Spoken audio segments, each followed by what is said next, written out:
I'm Blake Hargreaves, and this is Future Stops.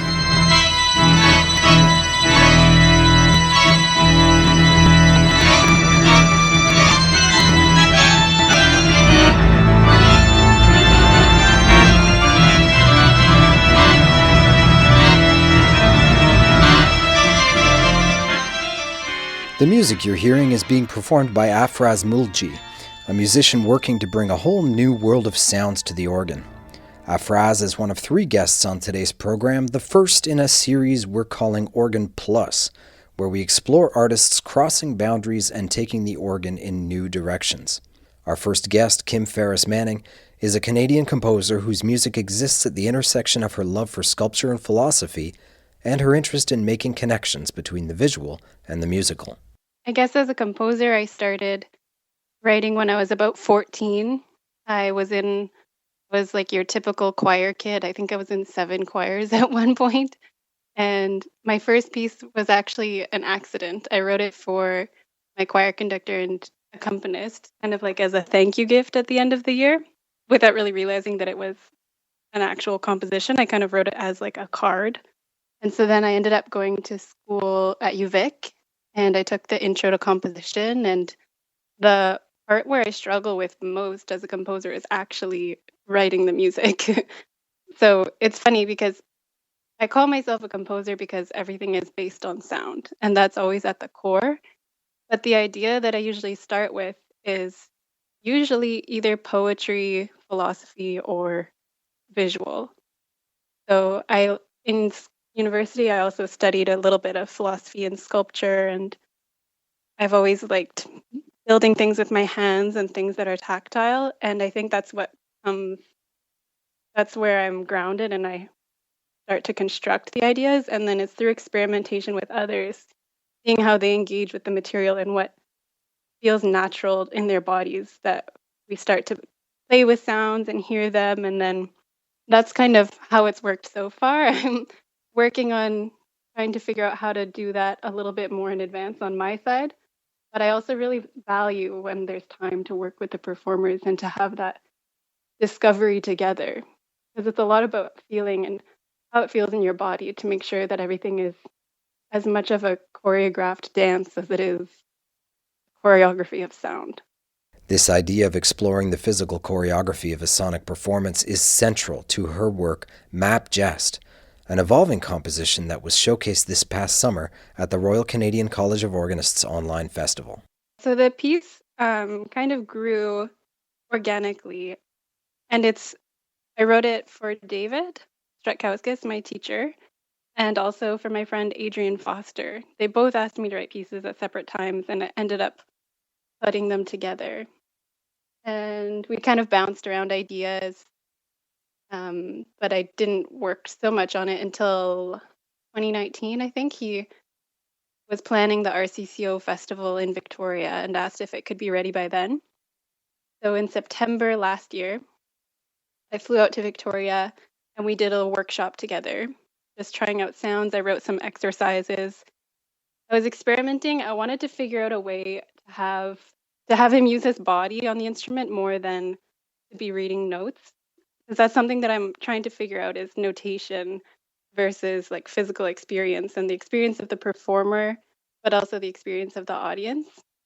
So we try different things like, move your arms up and down the manuals, or do this with your foot on the pedal. And so then we sort of found this sound by accident that became the core of the piece. That's if you put a drone with pencils, and then you open and close the swell box, it'll cause this big oscillating effect. And then you can add other manuals with couplers and bring things in and out, and it sort of spreads the sound around the space as a nice grounding effect. So that sound we came upon by accident in September became like the basis for Map Gest.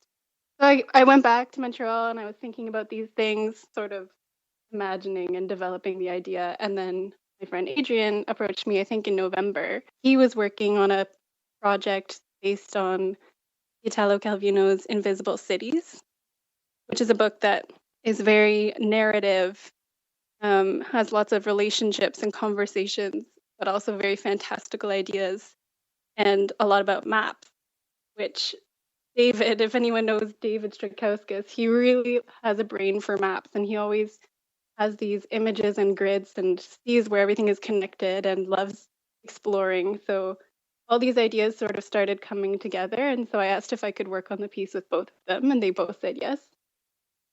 So then I started working with Adrian in Montreal, and he was particularly interested in trying sort of adding electronics. And in some other pieces at the time, I was using guitar pedals and adding effects. So we experimented adding the microphone into that swell box with the opening and closing shutters.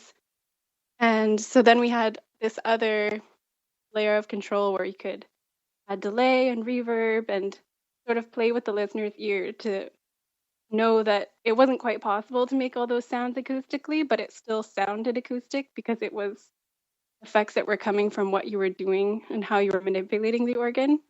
So for that first piece with Adrian in January, it was at the St. Joseph Oratory in Montreal, and it was just sound. There were no visuals yet. So the score that he had was a paper score that I made.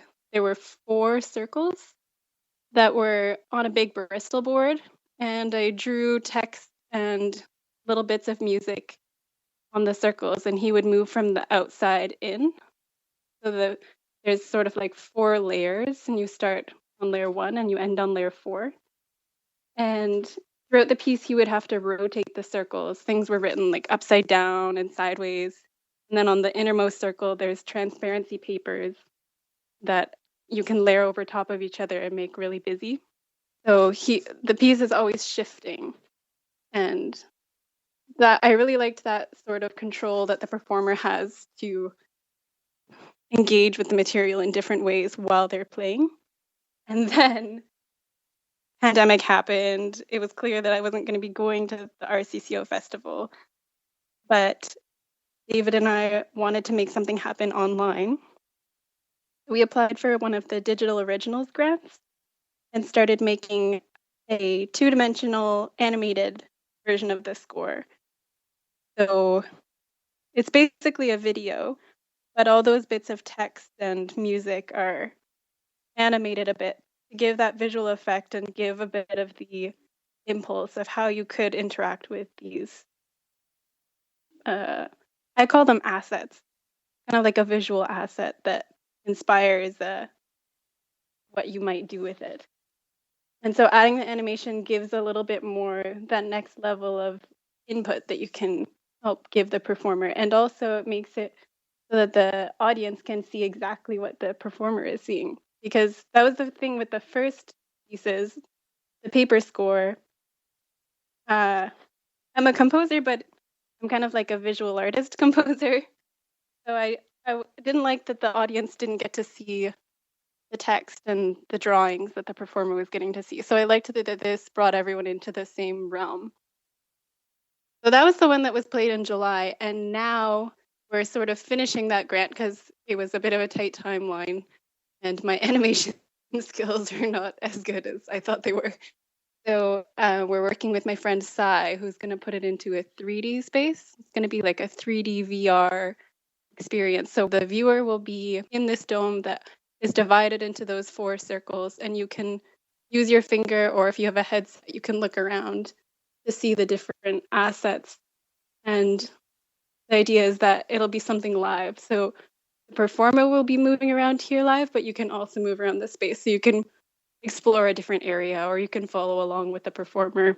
But it's more like a virtual space that everyone's in. It's also the sport. So that's the goal.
That was an excerpt of Map Gest, composed by Kim Farris-Manning and performed by David Stratkauskas at Organ Festival Canada, the national festival of the Royal Canadian College of Organists.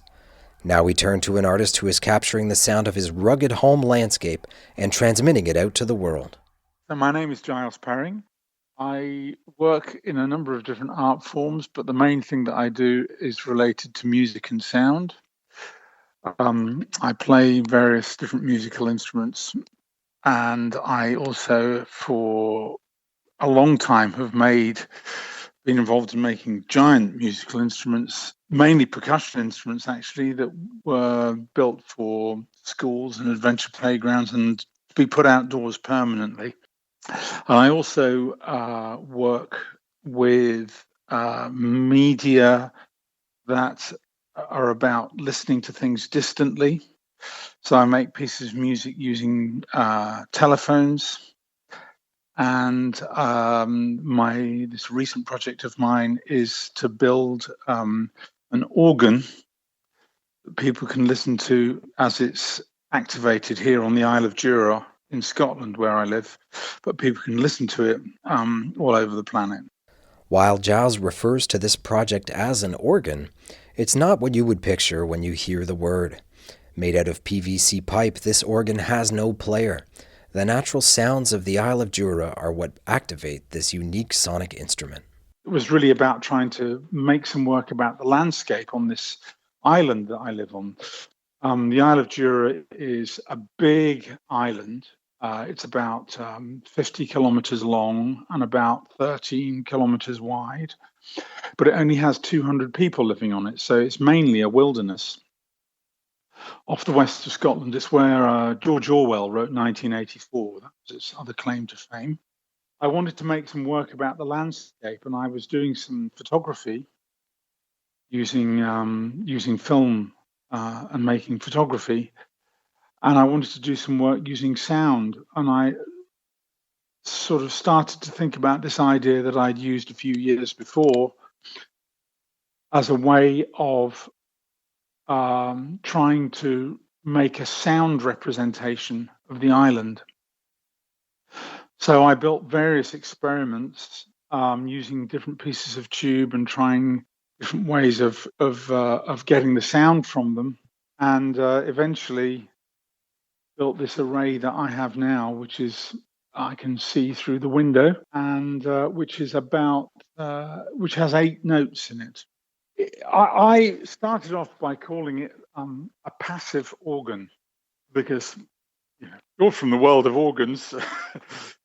Obviously the way that an organ works is that the column of air in the tube is vibrating when it's activated by the key on the organ, and it's that those different lengths of air vibrating that give you the different notes. So I've made this thing, and it stands in a circle. The tallest of the notes is about 12 feet high, and the shortest is about 3 feet high, and they are vertical tubes. And there are pictures of them on the website related to the project, but they then have a 90-degree bend at the top, and they point towards 8 points of the compass: north, south, east, west, northwest, southwest, southeast, and northeast. So they are, broadly speaking, facing out in a circular arrangement, and they have a system of microphones installed in them. The thing itself is pretty silent unless you were to go and lie underneath one of the tubes and put your ear against it. There's not a lot to hear. People do come here and stand next to it and go, "Well, I can't hear anything." And I say, "No, I know you can't. But if you point your phone at this website now, you'll be able to hear yourself in about 30 seconds time after it's been around the internet." So I have this array of mics, and I then run it through various bits of software and out onto the web, basically. What it means is that when I have these kind of cyclonic wind movements around it, which happened, the wind just rushes around it and then activates all of the tubes in turn.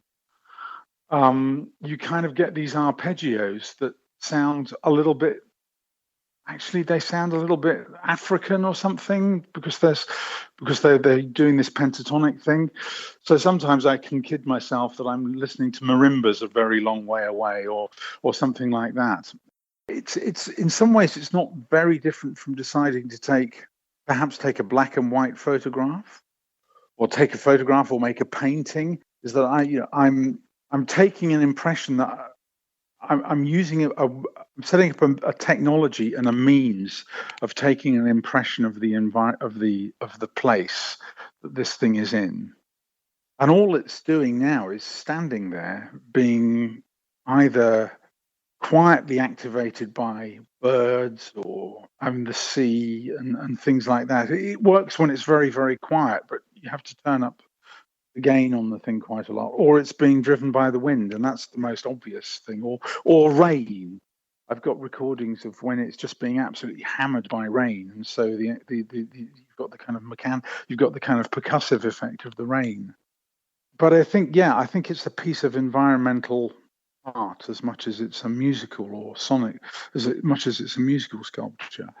I think that we kind of get stuck on ideas to do with performers and audiences quite a lot in music, and I've been involved in disrupting that quite a lot in my career. I also quite like that sort of John Cage idea that music is, it's about organizing sound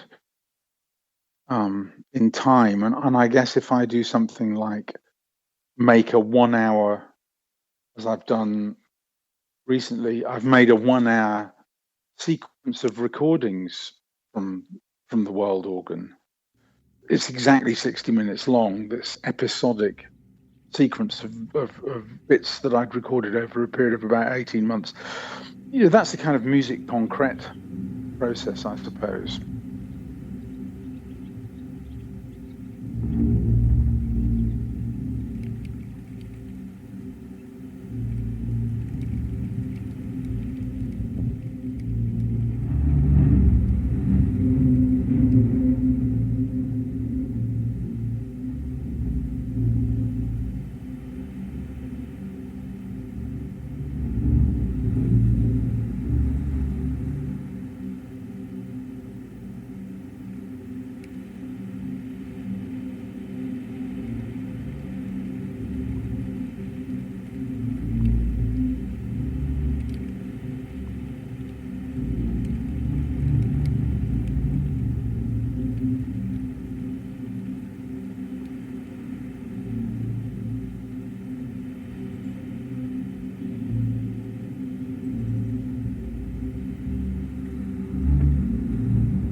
You're listening to the FutureStops podcast, an initiative of the Royal Canadian College of Organists.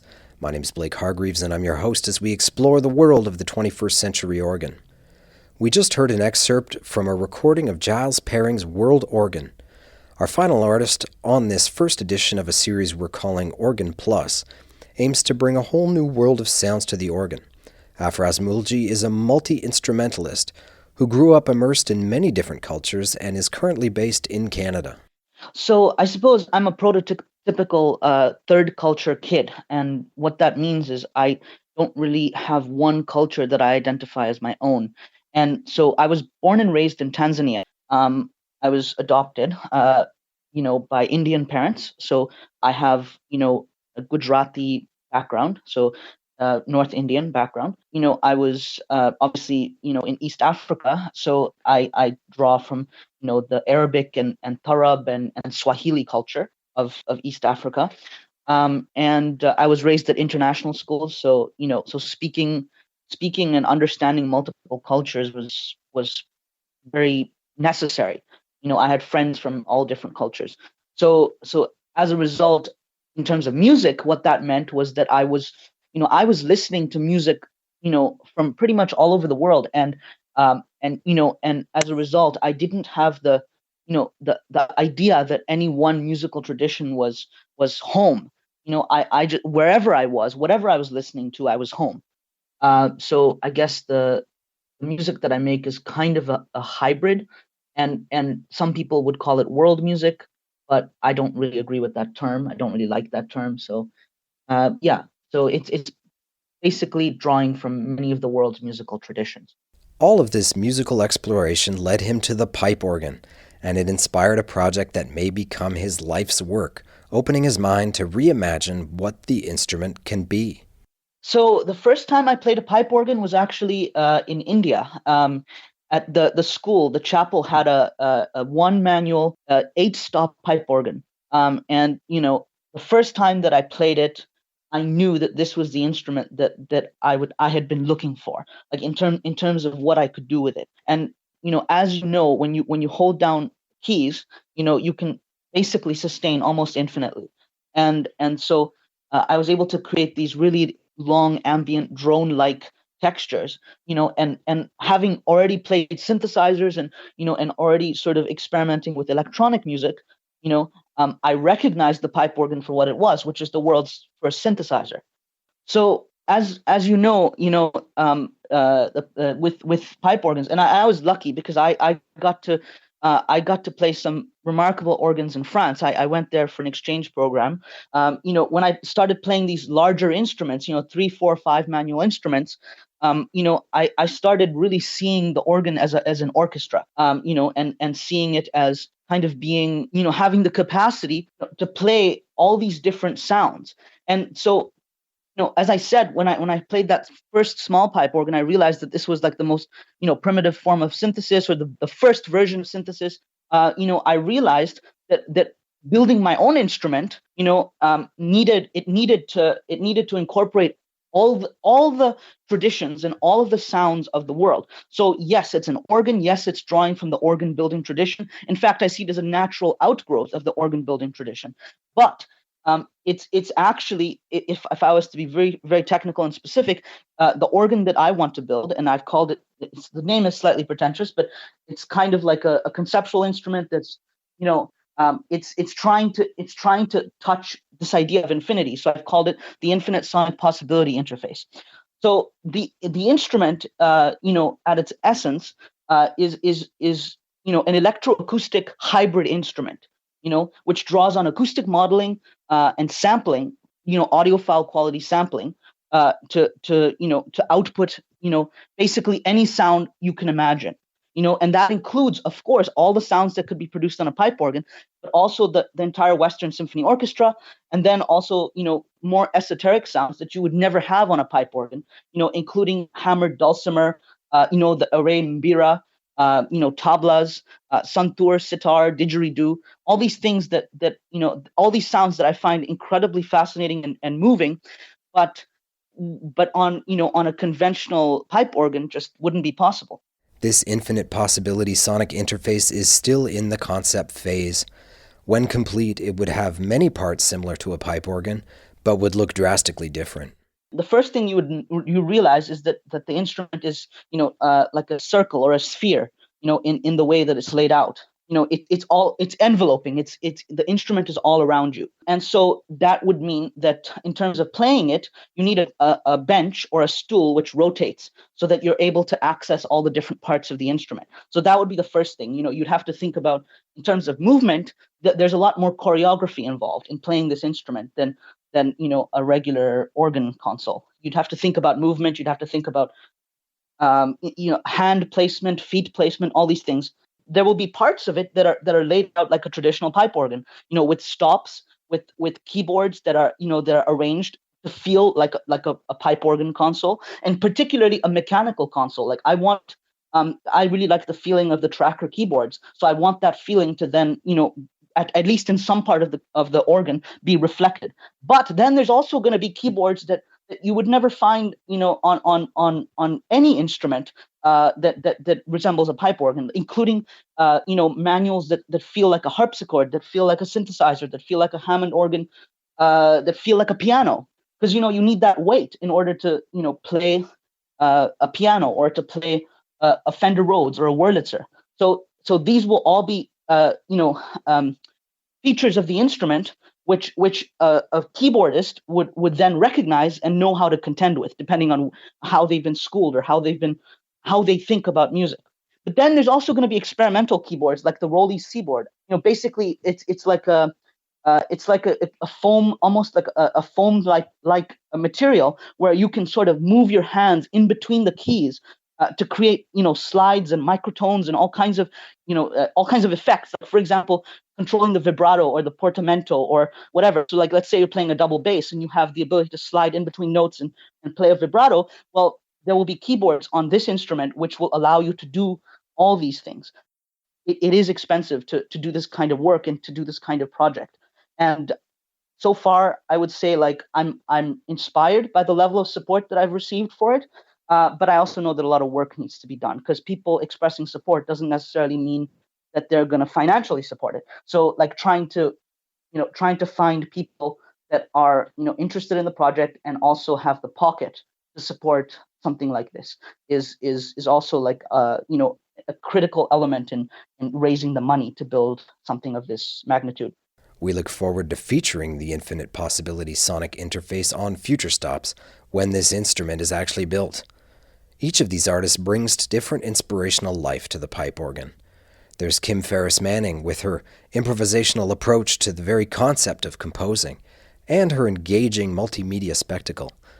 Giles Perring invites us to reconsider the definition of a musical instrument and of music in celebrating the beauty of nature. And Afraaz Mulji, the 21-year-old full of energy and enthusiasm, gives us a glimpse of what the instrument might look like in the future and how it might sound. We would like to thank our guests this week on Future Stops. If you'd like to learn more about Kim, Afraaz, or Giles, please visit our website or Facebook page to find links to their work and ongoing discussions about this and every episode of Future Stops. And don't forget, of course, to subscribe to hear new episodes as soon as they're published. Future Stops is a podcast from the Royal Canadian College of Organists, produced by Andrew O'Connor, with Haley Raymond as community manager and executive producer Elizabeth Shannon. I'm your host, Blake Hargreaves.